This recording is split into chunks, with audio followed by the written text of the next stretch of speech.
What's up, Gary? Hey, How's it going? Welcome to Whittier. We're running some 3.75 baits for Young's tackle. They have an order in, so I'm just banging them out, you know, after my normal 9 to 5.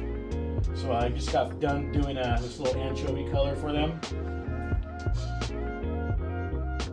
So I just busted out some of these for them. This is a part of their order too.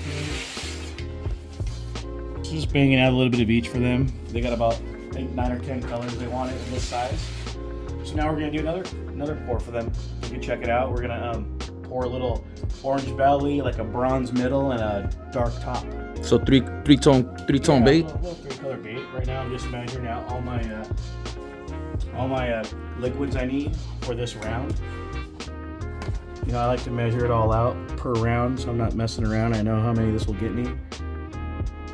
So you've already calculated, like, Yeah, I mean, you've been doing this for a while, right? So you know. Like I know how much bottoms I need, how many milliliters I need to pour to fill all these cavities, the tops, stuff like that. So, you know, I got a manufacturing background, so I don't like to waste things and waste time and waste products. So I have it all measured out and kind of treat it like a job, but it's a fun job. It's something that you enjoy? Yeah, I do. I really enjoy it. Kind of relaxes me after a long day at the real job. So right now I'm just gonna start heating up these colors.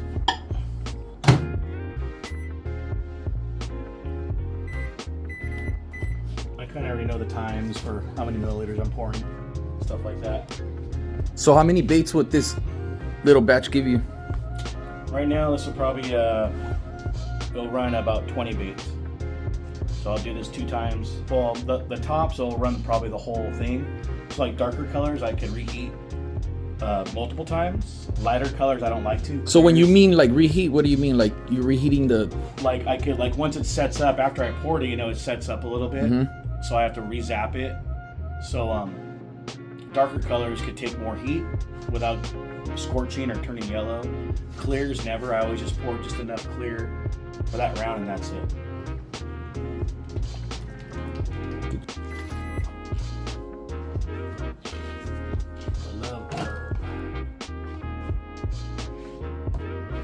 There, we got that bad boy.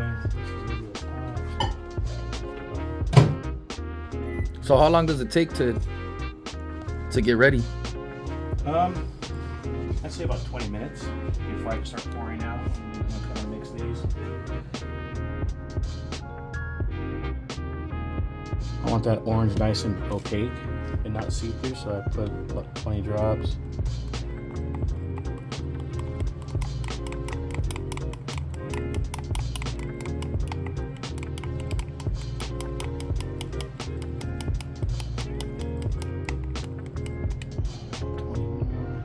See how it's not very opaque yet? It's kind of clear still. Mm-hmm.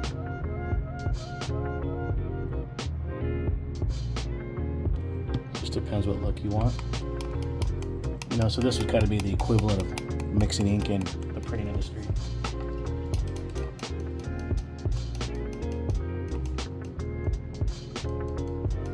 You see how I changed that? That looks a little more dense. Pull it out a little.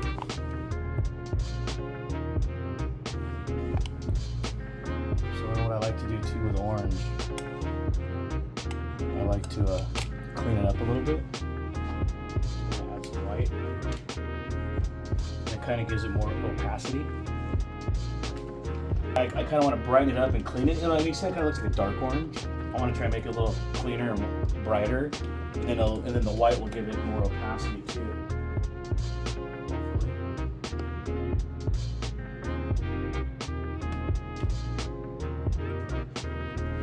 Watch, you're gonna see that color change.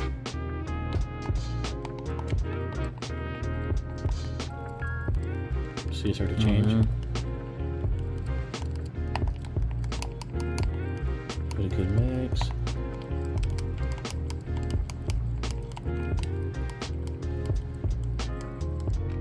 See how it brightened it up? Yep. See that went brighter. Mm-hmm. So that's what I like. I like that. So this one's good to go.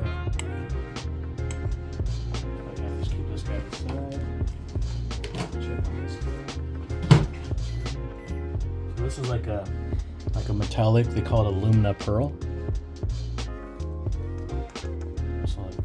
that's gonna have a cool little pearlescent to it.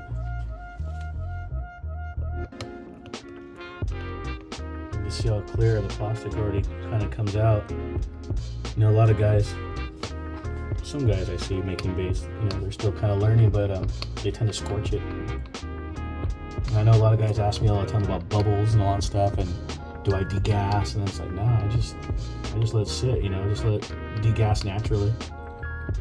So how do you think that process happens? The bubbles? Yeah. It's just just the weather in here, the humidity, just the cold sometimes. You shake the jug too much. Fresh plastic will be clean. It'll be crystal clear. Like when I get a bucket for the first time, it'll be crystal clear and zap really good. And it's the plastic, you know. I'm a big fan of Luricraft, and I've been using them for about 10 years. Actually, I've been doing this 13 years now. So that's been your go-to plastic since day one? Yeah, Luricraft. So here's that Lumina Pro. You can see there's a bunch of little air bubbles in there. You see that? But they'll go away. You know, I'll just let it sit. And they'll naturally degas and come up, and I'll just mix them in later. So I just sit till I'm starting to get the bellies ready.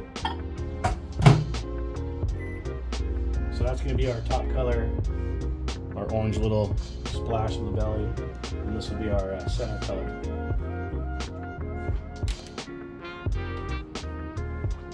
So you've been pouring for almost 13 years. Yeah, I'd say 13, 14 years. And how did it start? Like what? Just I needed a hobby. Besides going to punk shows, getting fights, and going to bars. That sounds fun too, though. It was for a long time. I just needed a hobby. I got really into bass fishing, and then just wanted to try it. Yeah, and it worked out, and I just kind of been drawn to it. So were you fishing before, like as a kid? Oh, right? Yeah. You were fishing as a kid? Yeah. And then what age did you start going to shows? Probably when I was 13. Did you continue to fish after that? There's a small break in there, maybe in high school, you know, when you're meeting kids and doing more things you shouldn't be. And I got into skateboarding and punk shows and stuff like that. You know, a lot of my friends are skaters, BMXers. Yeah. A lot of my friends to this day, they're still professional skateboarders. That's all they've done their whole life. They get paid for, you know, they're professional skaters, professional BMX guys. One guy, my friend Mike Escamilla, Rooftop, he's a stunt man, pro BMXer, you know, still making a living doing all that stuff.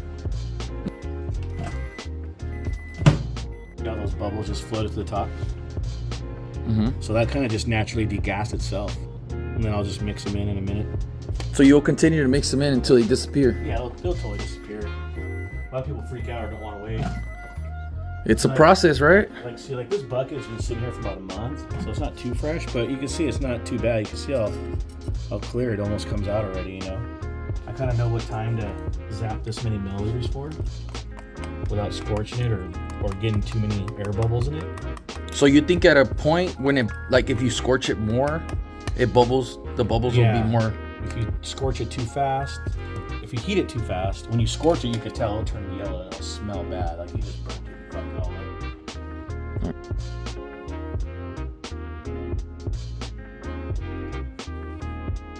So I kind of just play with this because I've never done this color before. So I just kind of do what I want until I like it with my eye. You know, they kind of give me a photo to follow. But, you know, it's like any other person that does art, they don't want to copy. You know what I mean? So what are you looking for right here? What are you like? What are you? Yeah, how I like the color. Like I think that looks too light and like looks shitty. So I wouldn't want to. I'm kind of looking for like a nice bronzy looking color. You know, there's no right or wrong. I just do it till I like it. Like if I would fish it. So I kind of like that. And then I'm gonna kind of elevate it a notch with this crazy pearl. Just to give it my own touch, you know. This stuff's super expensive, so it's strong, so you just use it sparingly. So that's your... Just a taste. That's the Gary touch. Yeah. So you'll see a transition. That's what'll make it unique, huh? Guys, the camera doesn't give it justice to what I'm personally seeing. So I think it gave it a little more vibrant, see that? Like especially like in the light, you'll see it more in the light. I might add a little bit more.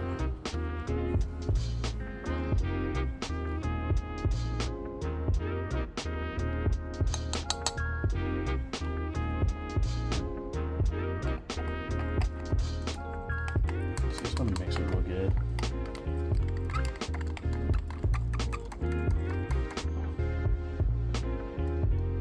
Like, see that vibrance it gave it? Especially when the light hits it, like seeing there. You get the top of it. Or is the shadows covered? Yeah. Yeah, I can see it. Alright, so I got my colors all ready to go. I like that. Actually, I'm going to add one of this.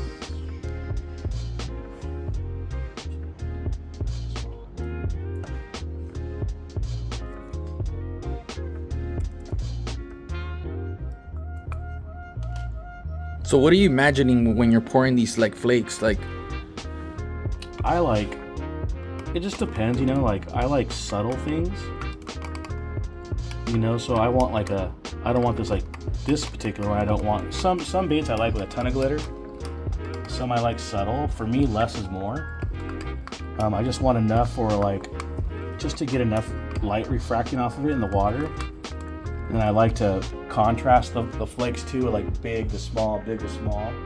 So for this particular bait, you know, I want the bronze color to be the star, right? But I'm kind of just thinking it'd be cool, like a little red shimmer too. See, so now you got like that little bit of red in there. yeah, that's cool. And when it hits light, you know, you just don't know how a fish is gonna react to it. So it's just things like that I just think of in my head while I'm doing this. So I got all my colors ready, so now what I do is start getting ready to pour. So I gotta heat this bad boy up. This one I will start the process. I'm gonna just focus on this and you can just film it and see how I do it. Yep. Alright, hardened up. So we gotta remix this in, get it pourable. Like this color I could reheat several times and it won't. It won't turn any other color? Yeah. It slightly, but not bad. Like you'll notice it in a clear. So that's too chunky. So just a little bit more.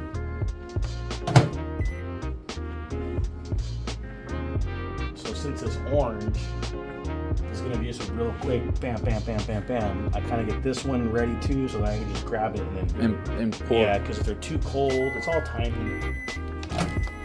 It's all done to a science. It's all timing.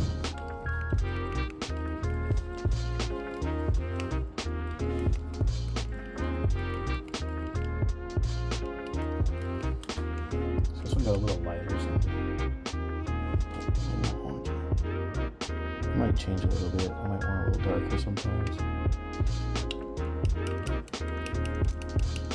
There we go. This one we're ready to pour.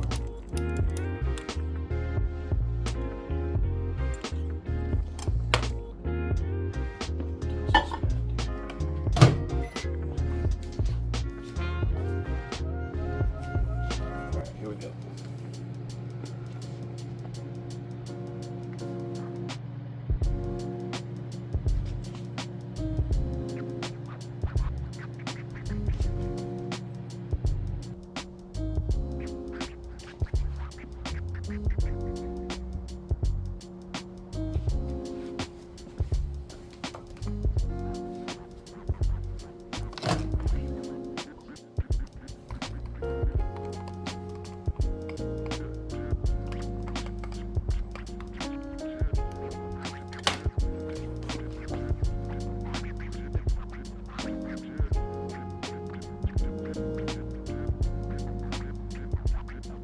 Sitting like this. It's out there. Let's do it. There's a certain consistency I like to get it so it flows and comes out of the beaker nice, goes down to the mold nice. And then you'll see I'll tend to overfill here just a hair, then you'll see how it starts sinking down. That's how I get it to seal, which I'll show you what seals means later. It'll seal, and then I'm not trimming. I hate trimming. I'm not gonna. So I just try and do it as clean as possible, so I don't have to trim after. So it just cuts one step out of the process. Yeah. You know, but you got to have a steady hand and know how to Especially on these smaller baits. The bigger ones are easier, but these small ones are a pain in the ass. So now I'm gonna give it a run.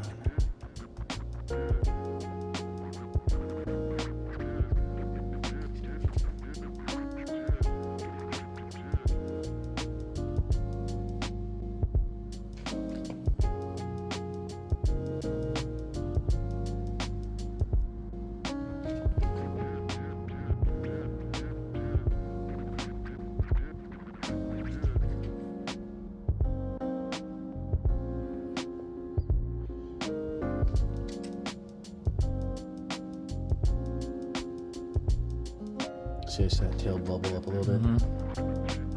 So that's coming up and getting plastic on the very edge of that tail. It's like a thin wall. Oh, gotcha. Dude, that was cool. I actually caught that one.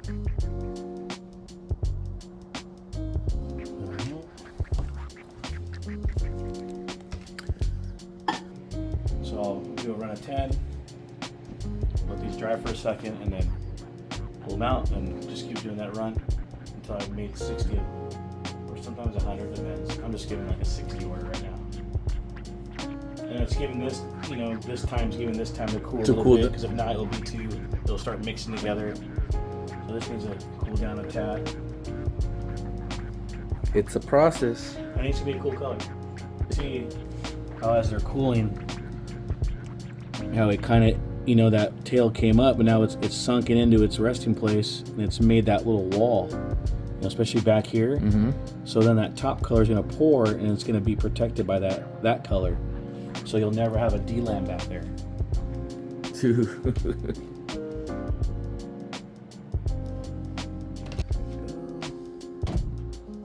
can see it naturally degas. There's no more bubbles in there.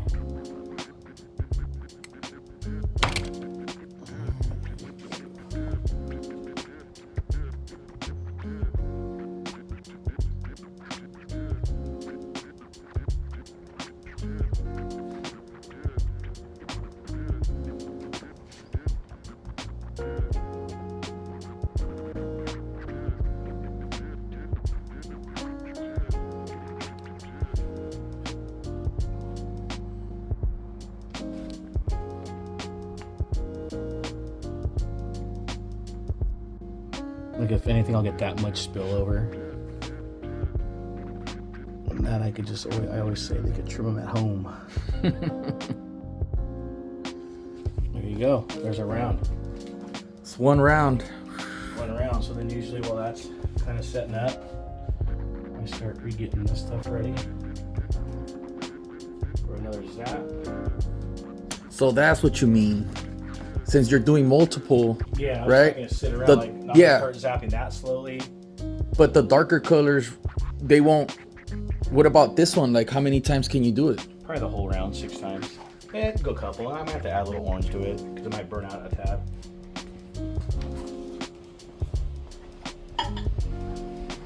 But I'll kind of just slowly work on these. Get them warm again, so when I pull these, I can start pouring again.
And that's a new color, huh? Yeah. And that's how color's born. That's how it's born. Young's Tackle. Young's Tackle. Go check it out. They'll be out there soon. What you gonna call that, Gary? I don't know. Turn it around now.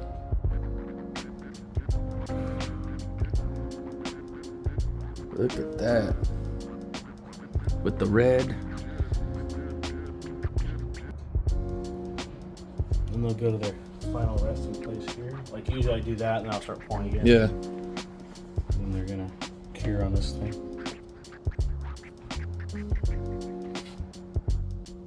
And Pretty I can show clean. you. See how I was telling you about sealing it? Mm-hmm. There's a little bit here. I don't know if you could zoom in. You could see that little V. So that little V is sealed by this color. Oh, okay.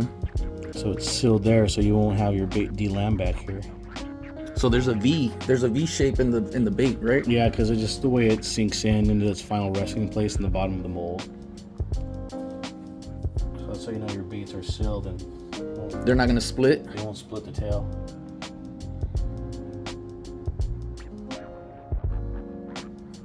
I think it came out cool. That is a cool color. Yeah. Now you just gotta find a name for it. I think it's a nighttime color. This guy, I